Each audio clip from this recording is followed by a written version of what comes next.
It's time for Saint Lucia Magazine, your monthly wrap-up.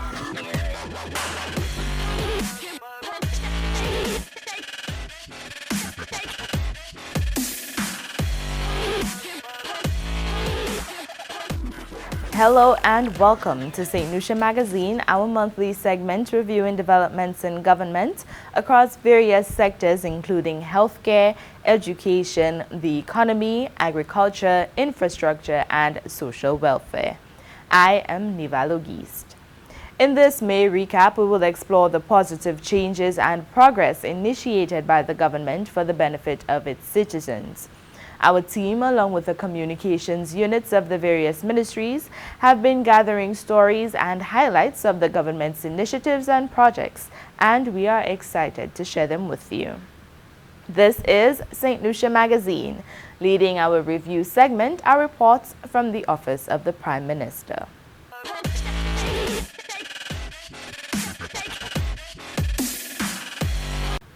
To begin this recap, the island is witnessing a surge in investment interest, with St. Lucians poised to benefit from upcoming developments in various sectors of the economy.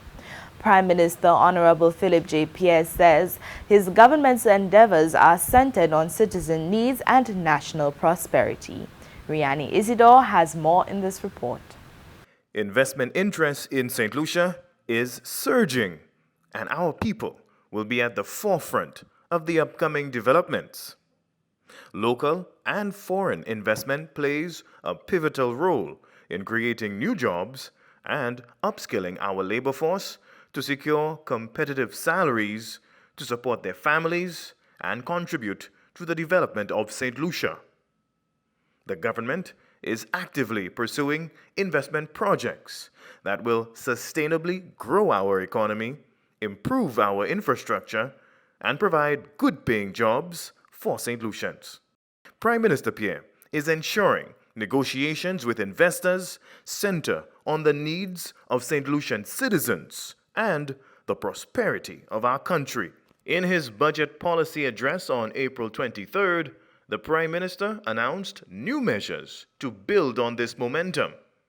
The government will introduce new legislation offering special incentives to attract and facilitate mega investment projects in St. Lucia. Local and foreign companies are investing billions in St. Lucia to scale their operations. This year, several more mega investment projects will get underway, namely the Rodney Bay City Center Investment Project in Grosley, the Grand Hyatt Hotel at Saboucha Choiseul, Isla Resort and Spa St. Lucia at Mont Pimard in Grosley, Côte de Rive in Black Bay Labrie, Fay Gastronomy Restaurant, Storage and Warehousing in Vieux-Fort, Global Ports Holding in Castries and Soufriere, ITEL CX in Vieux-Fort, and Ascension International Limited in Soufriere. In his Labor Day message on May 1st, Prime Minister Honorable Philip J. Pierre pledged to improve citizens' lives by implementing a livable minimum wage and fostering an empowering environment. The message, delivered under the theme Social Justice and Decent Work for All, showcased the government's commitment to equality and a better quality of life for St. Lucians. Prime Minister Pierre pledged tangible measures to enhance the quality of life for every citizen, including the implementation of a livable minimum wage and creating an enabling environment that empowers every individual to thrive. He reiterated the government's commitment to equality and equity in the workplace and emphasized the need for collective action to ensure that the interest of every St. Lucian is upheld. Every Monday in Cabinet, we give incentives to business people so that they can expand their businesses, they can make profit, and they can improve the generational wealth of the people of St. Lucia. So this is why we thought that it was very necessary to have a livable minimum wage, and we had discussions, and we are following the law. I did not announce it.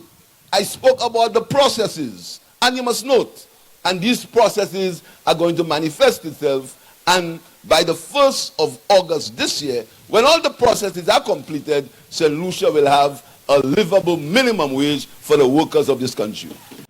The Prime Minister's message serves as a powerful reminder of the government's unwavering support for the working class and its commitment to creating a society where every individual is empowered to thrive, regardless of their background or circumstances.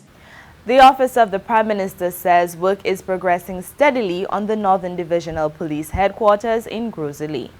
The police headquarters project is a vital investment aimed at enhancing law enforcement infrastructure and addressing the persistent issue of inadequate and unsuitable facilities for police personnel.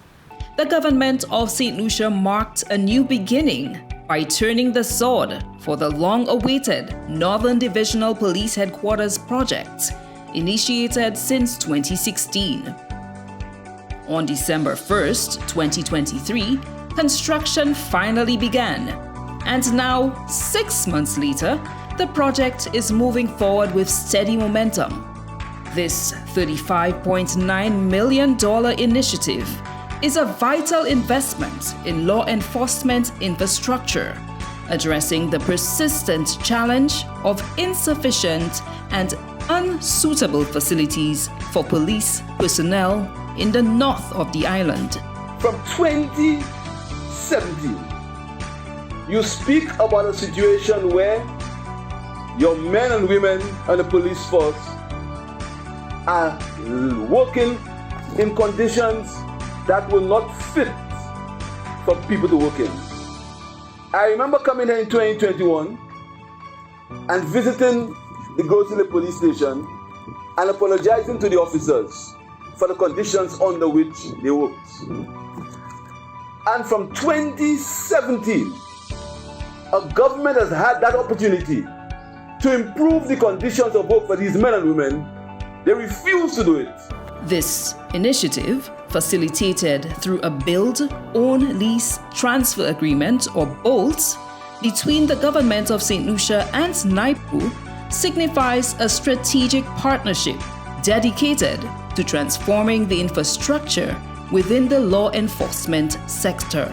Coming up next, SLASPA moves ahead with work on the redevelopment of Port Castries, and government prioritizes the expansion of access to tertiary education. Stay with us.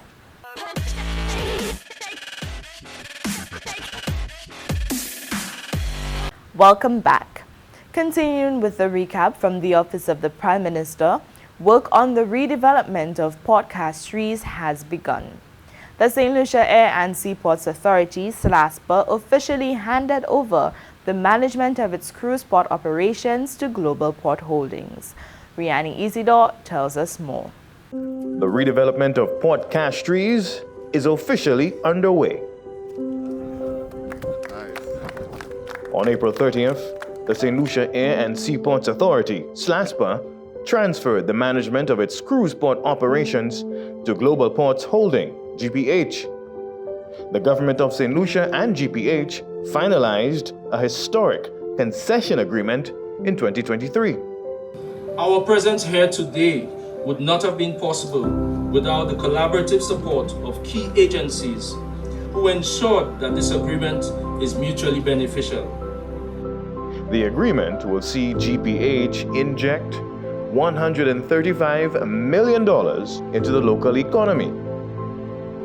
Port Castries and the Soufriere waterfront will undergo transformational physical upgrades. SLASPA's confidence in this partnership is firmly rooted in GPH's proven track record, which aligns seamlessly with our commitment to enhancing the cruise products of St. Lucia. The berthing facilities at Point Seraphin in Castries will be expanded to accommodate Oasis-class cruise ships. Oasis-class cruise ships can carry more than 6,000 passengers. St. Lucia will soon be ready to welcome every one of them upon the completion of the upgrade works. GPH will make substantial investments to enhance the cruise passenger experience at Port Castries. The Vendors Arcade will undergo a major facelift, while a new fisherman's village will be constructed at Banan in Castries. These developments will create several new job opportunities in the construction sector and boost employment in Castries and Soufriere. And certainly on the side of the St. Lucian delegation, there was a very clear motivation why we were spending long hours going back and forth, arguing, discussing simple meanings of words and whatnot. And it's because this government believes that the tourism industry must be restructured in a manner in which more St. Lucians can benefit from the tourism industry.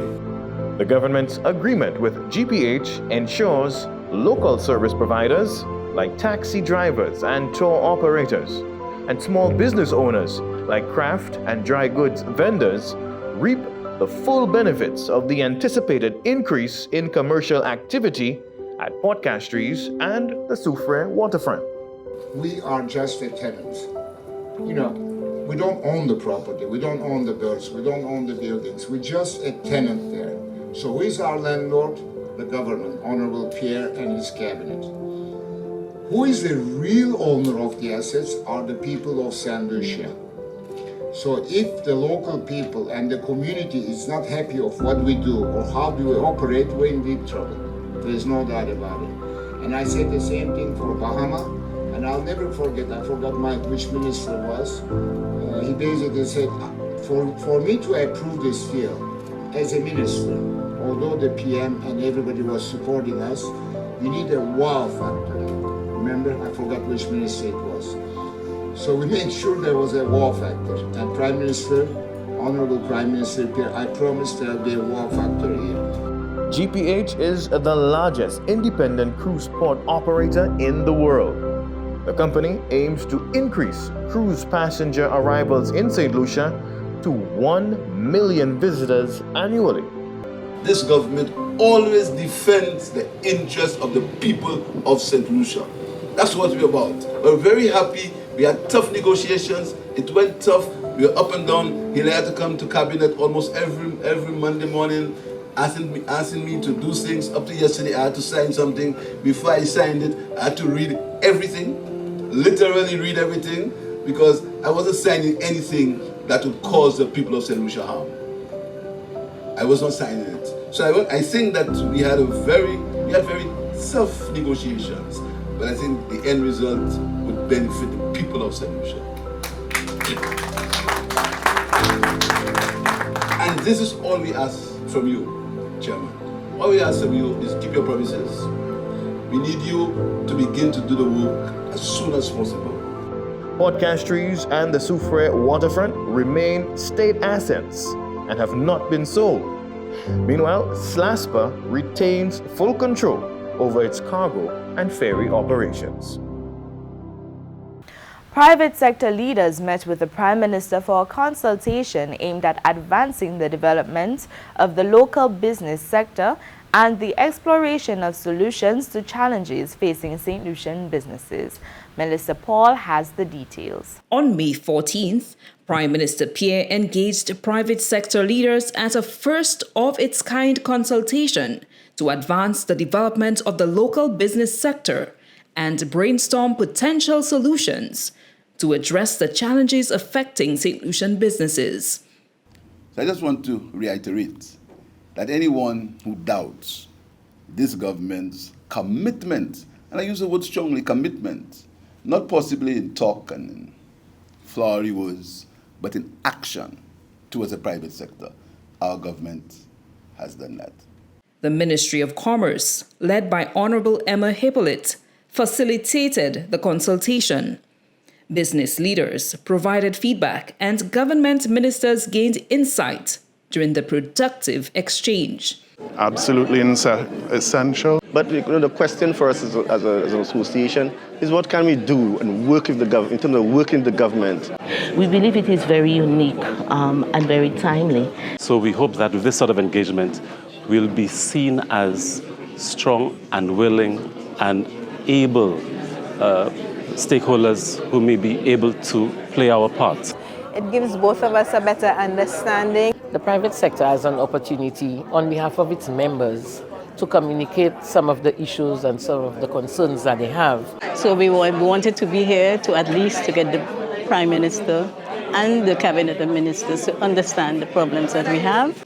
Government might be able to be the one that can actually facilitate the creation of this entity. The needs of St. Lucian citizens and the private sector inform the policy decisions taken by the Prime Minister's cabinet. Local businesses need responsive government policies and interventions that adequately address systemic issues in the private sector. I must tell you that you have a cabinet and a Prime Minister that is willing always to listen. So today we are all ears, listening to you, and at the end of it, we will see how best we can shape our policies and move our country forward together. St. Lucia's private sector continues to benefit from strategic economic policy measures under Prime Minister Pierre's leadership. Ongoing tax amnesties and exemptions are strengthening balance sheets and freeing up capital. Soft loans and grant programs are encouraging investment and stimulating growth. The Prime Minister and his cabinet of ministers intend to convene more consultations with the private sector in the interest of the social and economic development of St. Lucia. Still to come, St. Lucia recorded a reduction in inflation, and the Center for Adolescent Renewal and Education, CARE, receives assistance.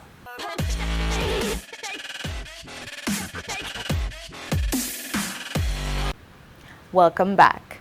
In this segment of the recap, St. Lucia has seen a significant reduction in its inflation rate in 2023. The overall inflation rate slowed on a point-to-point basis to 2.1% in December 2023, down from 6.9% in December 2022. This trend highlights the resilience of St. Lucia's economy in the face of global economic uncertainties. Glenn Simon reports. That's why when we measure productivity, we have to adjust for inflation. Trade advisor in the Ministry of Commerce, Dr. Thomas Samuel, recently addressed the impact of inflation on national productivity and overall GDP.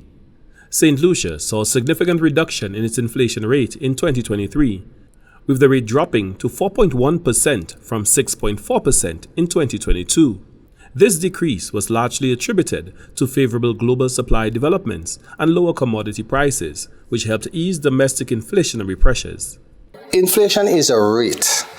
It's not just an absolute increase, it's a rate of change. So when we say inflation is trending downwards, what we mean is that the rate of increase is slowing down, which is really called disinflation. The 2023 Economic and Social Review highlights notable reductions in the housing, water, electricity, gas and other fuel sectors, which experienced a 2.9% decline. However, Dr. Samuel cautioned that consumers should not expect an immediate reduction in the cost of goods and services. Generally, in most economies, prices are sticky downwards. In other words, there's a sort of reluctance on the part of, those who sell goods to, voluntarily want to bring prices down unless it affects them.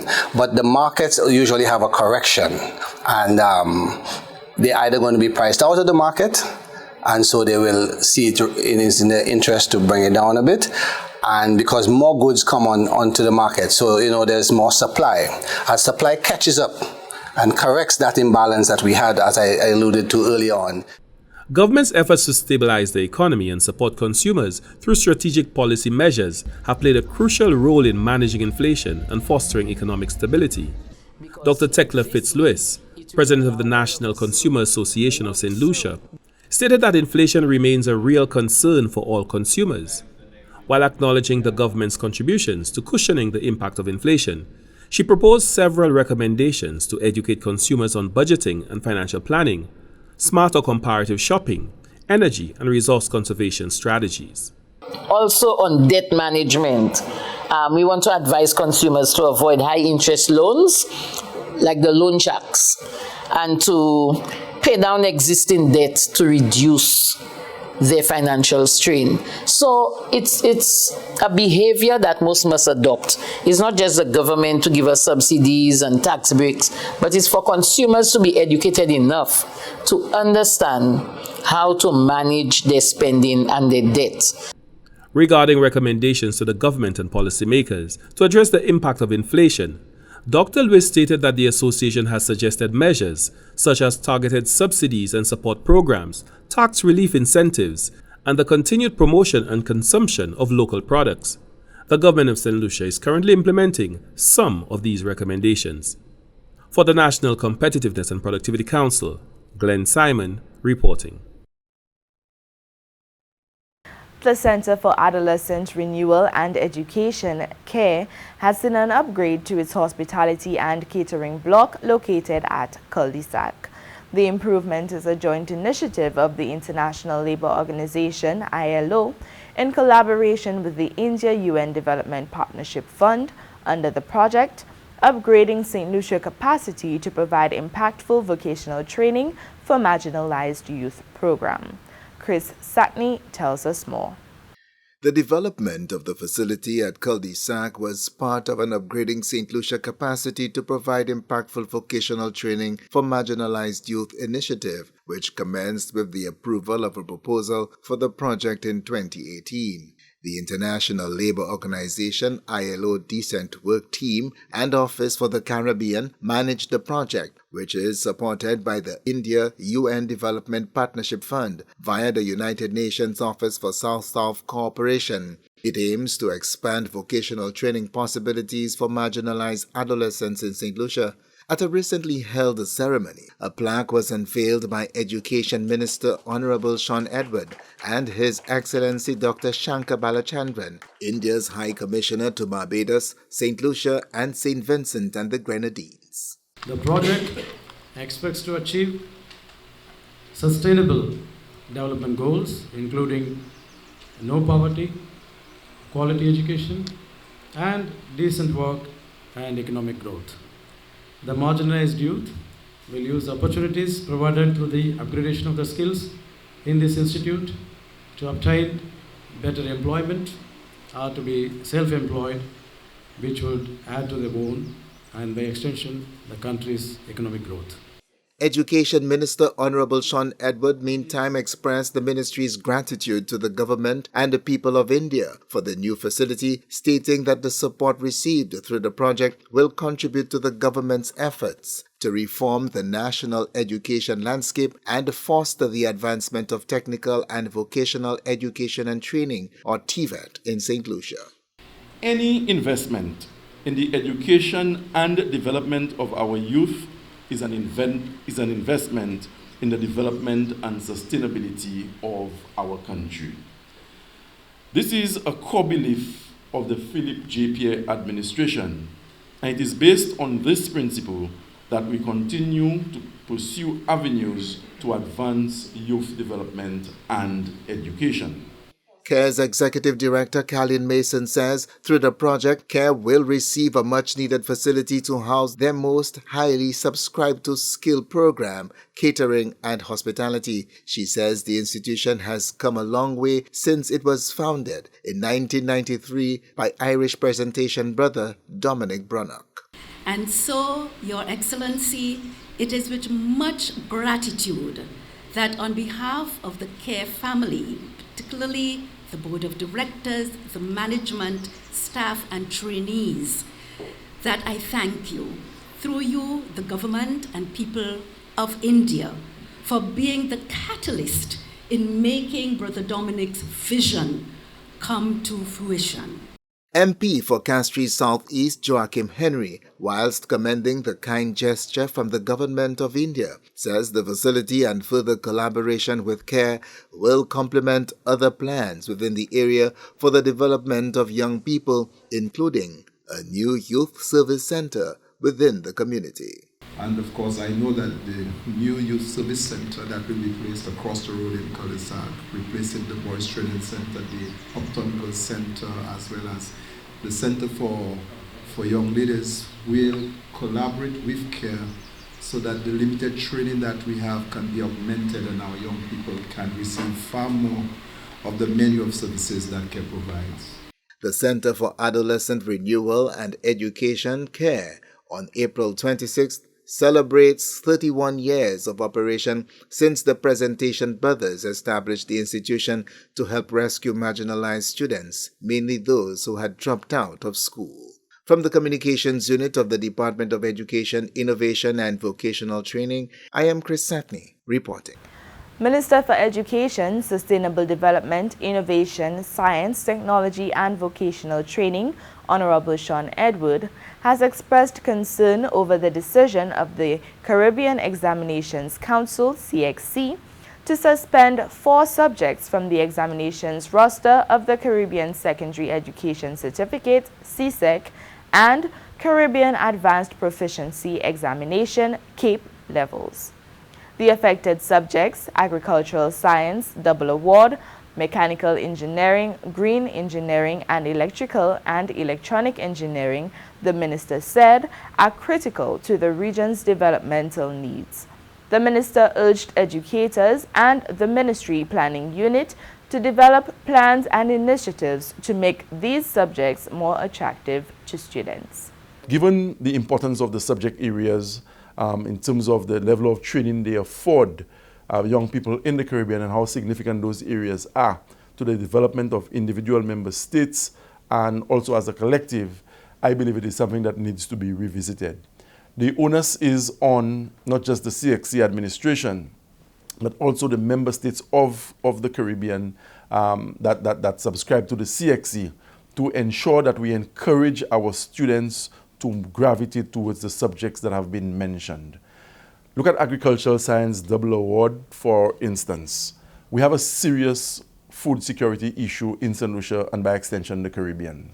And so any attempt to get our students to be sensitized towards the benefits of agriculture at a young age can only augur well for some of the food security issues we have in the region. When we come back, the Ministry of Equity, Social Justice and Empowerment to graduate clients from public assistance and planning disaster response ahead of the 2024 hurricane season.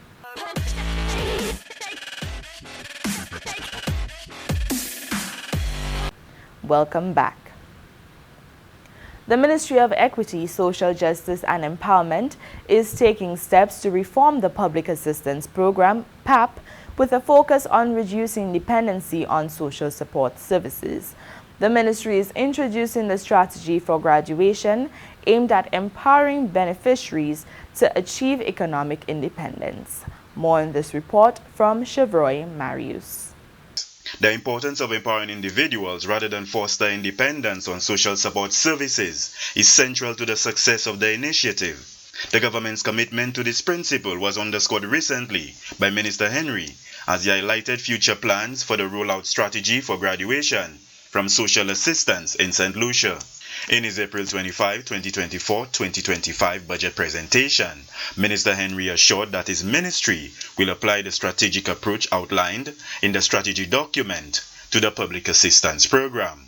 Mr. Speaker, as I mentioned during my last year's budget presentation, our waiting list of persons who are qualified for public assistance but cannot be placed on the program keeps growing.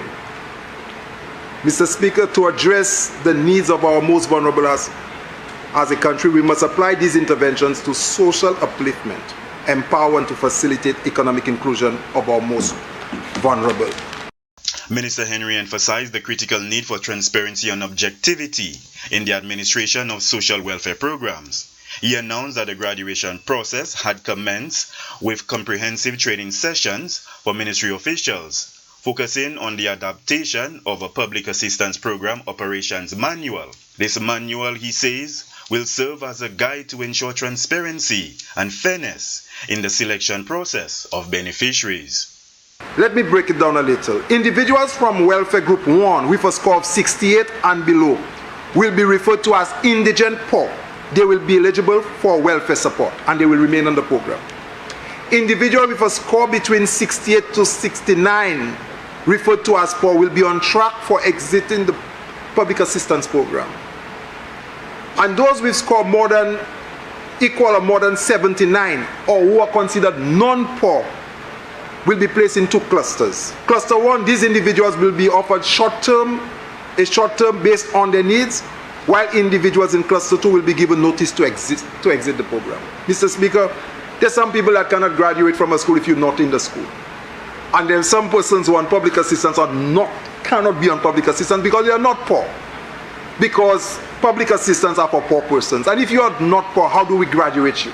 Through the implementation of a strategy for graduation, the Government of Saint Lucia aims to reduce the number of existing public assistance program cash transfer grant beneficiaries, while simultaneously adding one to the beneficiary list. The World Food Programme and the Ministry of Equity, Social Justice and Empowerment have launched anticipatory action workshops in preparation of the 2024 hurricane season. Following a 2023 initiative that highlighted the importance of the anticipatory action, the World Food Programme and the Ministry have been developing a disaster preparedness plan tailored to St. Lucia's needs. John Emmanuel tells us more.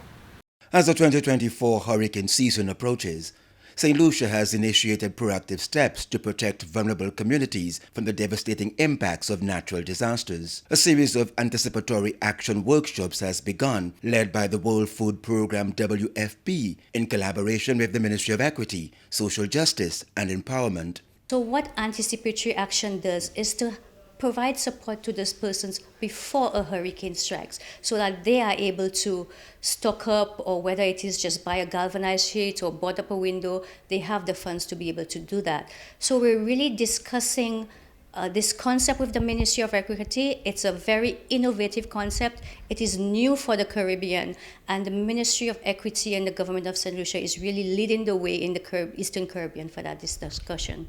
The project uses predefined triggers agreed to by both the government and WFP to activate funds to provide cash transfers to households in vulnerable communities nationwide. Still to come, Parliamentary Representative for Soufriere receives a 15-year development plan for the constituency, and gold medalist Julian Alfred takes another medal in a keenly contest race.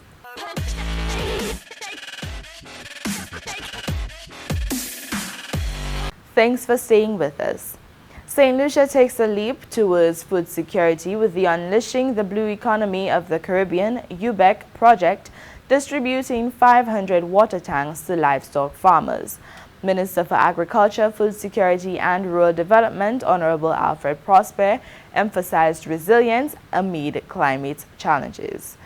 Anicia Antwine reports. The Unleashing the Blue Economy of the Caribbean UBEC project, under its contingent emergency response component, have begun the distribution of 500 water tanks to livestock farmers island-wide, marking a significant step towards addressing food insecurity in the country. With a keen focus on enhancing the livestock subsector, the UBEC project aims to ensure a consistent water supply to sustain and strengthen livestock production.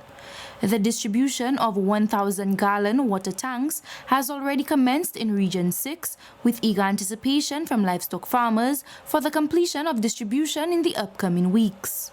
Project coordinator of the UBEC project, Shemaine Closel, emphasizes the critical role of water availability in livestock farming and highlights the project's commitment to empowering farmers with the resources they need.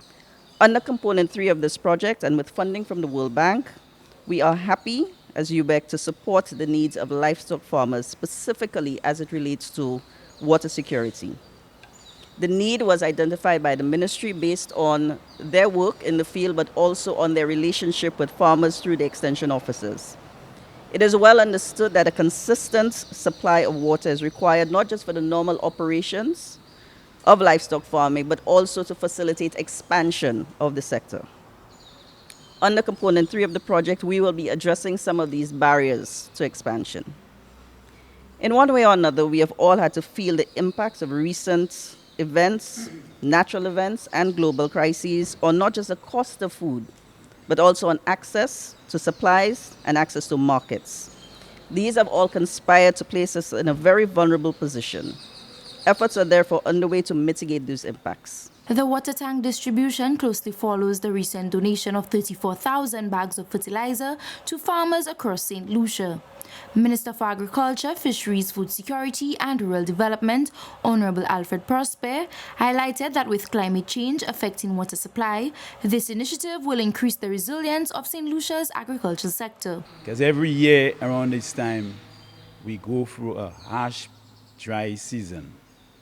But we still expect the farmers to produce at the same level. We still expect to see the same amount of food by the market. We still expect to see the same amount of vehicles going to sell to marketing board, not realizing we are going through a period that is very challenging and difficult for our farmers. Today, with 1,000 gallon water tank, there must be a big difference compared with the other years, because those farmers will be prepared a lot more, because they would understand the impact and challenges that dry season can have with regards to water quality. Buoyed by enhanced cooperation, financing accessibility, resilience and employment expansion, the Agriculture Ministry remains dedicated to working with the UBEC project to support the agriculture sector and ensuring food security. From the Communications Unit of the Ministry of Agriculture, I am Anicia Antoine reporting. Parliamentary Representative for Soufriere Saint-Jacques, Honorable Emma Hippolyte, received the Soufriere Social Development Plan, a blueprint for ongoing work to actualize the complete development of Soufriere by 2040. Stakeholders have touted the social development plan as holistic and say they are looking forward to seeing the efforts of all those involved come to fruition. Genevieve Gonzague reports. Work continues to ensure that the blueprint for developing and transforming Soufriere holistically is complete. On Friday, the Saint Lucia Social Development Fund presented the Member of Parliament for Soufriere Saint-Jacques, Honorable Emma Hippolyte, and the Soufriere Regional Development Foundation with the completed Social Development Plan for Soufriere. The Acting Deputy Director for Social Transformation with responsibility for community development in the Ministry of Equity, Kendall Elva, says the document symbolizes the intention for all parties to continue working diligently to see holistic change and social development in Soufriere. The plan is one which is intended to ensure social protection, and by this, I believe what we need to understand is that every community is affected by several risk factors. Persons are negatively impacted by several vulnerabilities. And as it relates to social protection, it deals with identifying these risk factors and vulnerabilities and trying to mitigate the impact, trying to prevent these sorts of adverse conditions from negatively impacting the people of Soufriere. The Member of Parliament for Soufriere Saint-Jacques, Honorable Emma Hippolyte, called on all stakeholders to ensure that the blueprint is used and not just shelved. Based on the response and what we get out of that survey, we are going to use this methodology across all constituencies. It's important to understand that because SSDF, you have Soufriere now, and then you will have the responsibility to do this in the various constituencies so that we address the problems impacting our people. Because it's one thing for us to have progress, and we see buildings, and we see infrastructure, and we do not understand the development of our people. The Soufriere Social Development Plan is one of the steps to actualizing the Soufriere 2040 initiative. From the Soufriere Regional Development Foundation, I am Genevieve Gonzague. Australian High Commissioner to Saint Lucia, Her Excellency Sonia Kopp, met with the Honorable Kenson Casimiro, Minister for Youth Development and Sports, to discuss the Australian government's Small Grants Program, which aims to support grassroots initiatives and sporting communities in St. Lucia. Here's Ryan O'Brien with the full report. Australian High Commissioner to St. Lucia, Her Excellency Sonia Kopp, paid a courtesy call on Minister for Youth Development and Sports, the Honorable Kenson Casimiro, Friday morning. The High Commissioner took the opportunity to brief the Minister on the Small Grants Program being offered by the Australian government. I wanted to take the opportunity to come this morning and talk to the Minister. First of all, I wanted to hear about the great work the Ministry is doing in the areas of youth development and sport.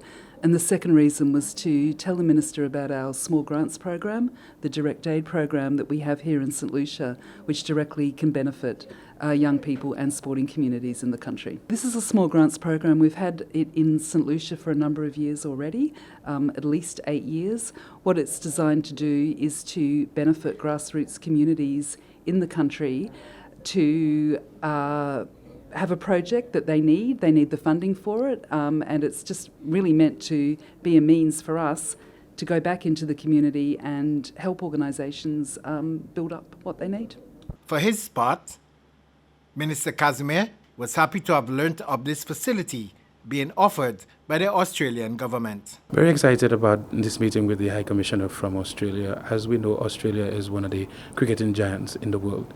And of course, the interaction, the conversation, and how it is that we can collaborate to further develop our grassroots program, further develop our high-performance center in sport, and how we could further engage them on some of our activities on the ground within the youth workers and the programming is something that I'm really excited about. I think we had a very discourse on how St. Lucia has been developing and pretty much augmenting their efforts in youth development, and they're particularly excited about what we're doing in sport in terms of the high-performance center in cricket and, of course, the semi-professional football league. The Minister for Youth Development and Sports spoke about some of the projects that can be implemented under the Small Grants program. We've had some good relations before with Australia.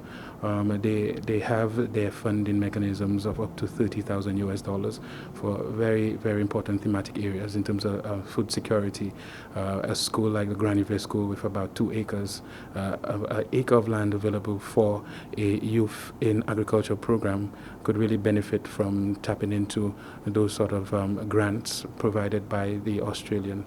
And we're looking to ensure that we could have other organizations from Soufriere who are doing very well in youth development tap into some of the activities that the Australians bring to the table, and we're certainly hoping that we can keep youth and sports development on the upward track in St. Lucia. Minister Casimir is confident St. Lucia will be able to make applications very soon to access the small grants being made available by the Australians. From the Ministry of Youth Development and Sports, I'm Ryan O'Brien. St. Lucian Sprint Queen gold medalist Julian Alfred won a silver medal in the latest 100-meter race on Saturday, May 25th, 2024, which was hosted by the track and field organization Tracktown USA, based in Eugene, Oregon. Positive win of 1.5 meters per second, Richardson won in 10.83, whilst Alfred stopped the clock at 10.93 seconds. When we come back, a new hotel project for St. Lucia, and the curtains came down on another successful St. Lucia Jazz and Arts Festival.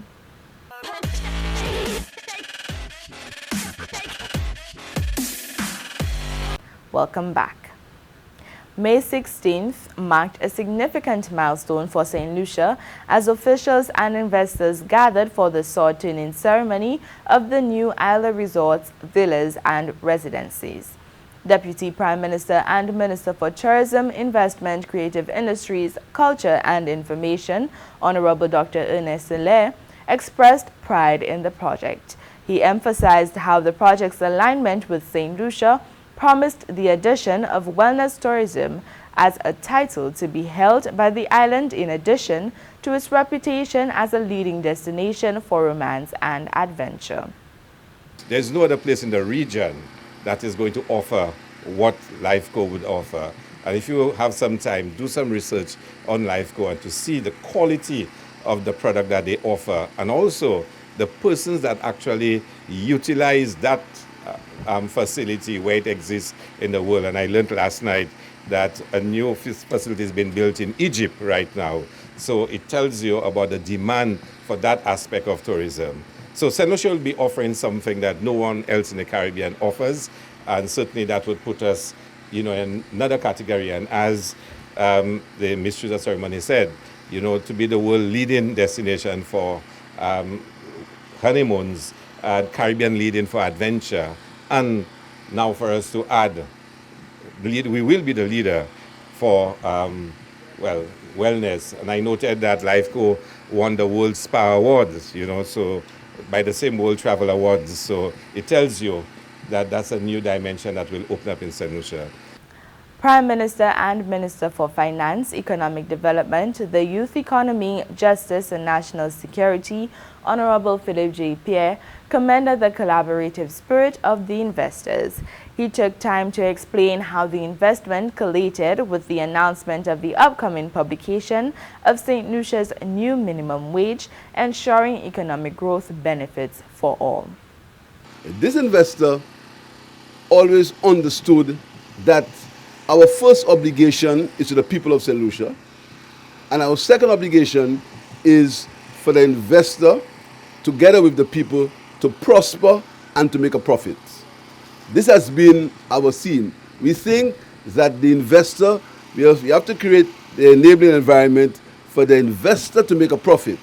But whilst the investor is making that profit, and this is why we give all these incentives, all these special development areas, for the investor to feel comfortable, to create the enabling environment for him. But whilst the investor is doing that, we believe that the people of the country must get some form of benefit. And that is why today you're going to be publishing a minimum wage order for St. Lucia. Invest St. Lucia's CEO, Octavian Charles, and other prominent figures echoed a sentiment of optimism in the transformative impact of the project. We now take in some of the highlights for the St. Lucia Jazz and Arts Festival.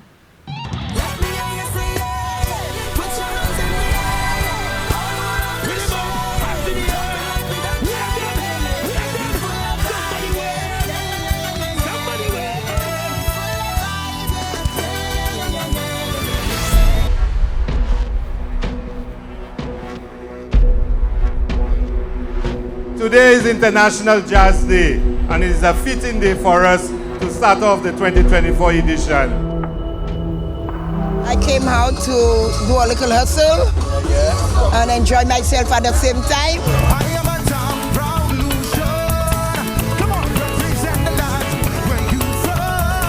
Jazz is something to show the world, different cultures. It's good vibration, good energy, good people.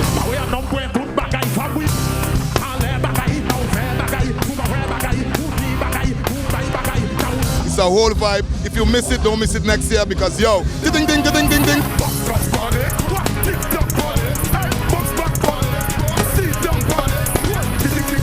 I saw it online and we booked the tickets on a Sunday afternoon. I was really excited.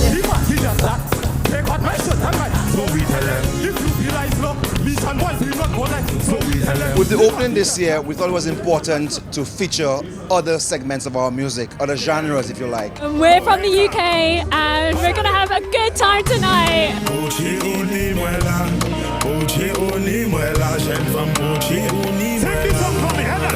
You're my favorite girl.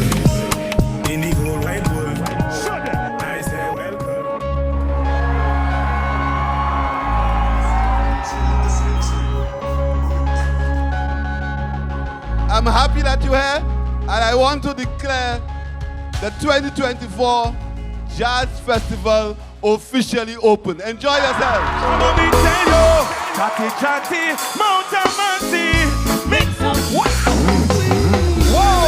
Roman Virgo, he has some great music, so I'm ready for that.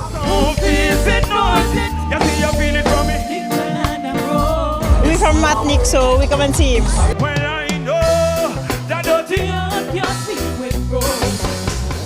It's been a dream for me to perform on this festival.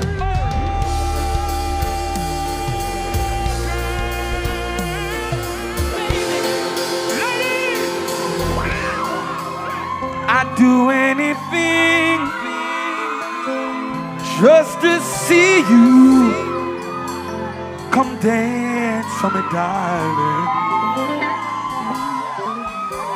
Throw on some heels, girl. The energy from the crowd was absolutely amazing. They go on to stay, yeah, because I love you. Tonight, I'm hoping to see TJ. That's really all I'm here for. Level! Don't see a sharp eye split up. Sit down and a go and hold a vibes and a reminisce. Body dark, them when they are with. Oh no!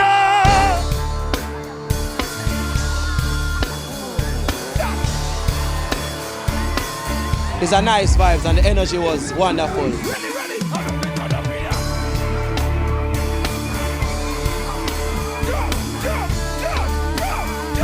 Nice country, and I would recommend people to definitely come to Saint Lucia. Tell them to get people fire go burn.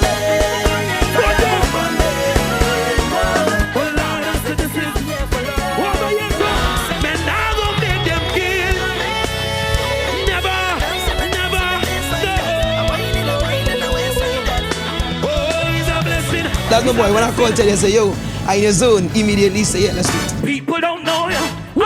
But they want to do. When they talking about you, oh, well, it must be something about you. My passion and my love for soca music will definitely help to expand the genre and reach corners of the globe that we've never been to. From your wake up this morning, you was a winner. Yeah. From your wake up this morning, you was a winner. Tell them, set it out. And up in the air, everybody put your rubber band. Start to run. One. Show everything up in the air. Swing everything up in the air. We have come to the end of Saint Lucia Magazine, your monthly wrap-up. A huge thank you to all who contributed to the production of this program, the National Television Network, GIS team, and the communication officers of the various ministries. Thank you for joining us. Be sure to join us again next month for another episode of Saint Lucia Magazine on NTN Channel 122 and the social media pages of the Government of Saint Lucia. Until next time, I am Nivalo Geese. It's time for Saint Lucia Magazine, your monthly wrap-up.